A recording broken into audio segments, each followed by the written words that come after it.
আসসালামু আলাইকুম। আমি জাকির। আজকে এসেছি স্টিমিডে একটি পোস্ট নিয়ে। আজকে বলবো আমি এবং আমার বন্ধুর চিড়িয়াখানা ঘোরার অভিজ্ঞতা।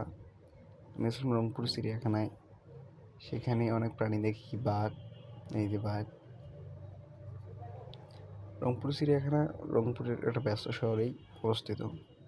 এখানে অনেক প্রকার প্রাণী রয়েছে, সাপ, তারপর বাঘ, সিংহ, অনেক কিছু। যেখানে দেখেন সাপ, অজগর সাপ, তারপর সেখানে অনেক কিছু দেখেছি, সে কুমির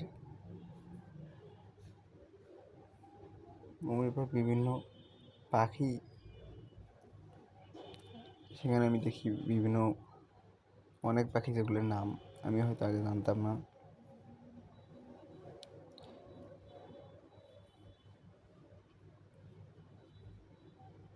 তারপর বানর,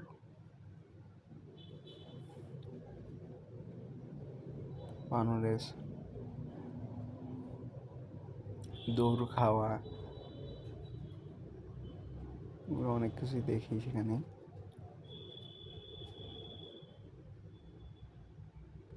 এটা ছিল আমাদের এটা ছিল আমার রংপুর চিড়িয়াখানা ঘোরার অভিজ্ঞতা। সেখানে মনোমুগ্ধকর পরিবেশ আমাকে অনেক ভালো লেগেছে।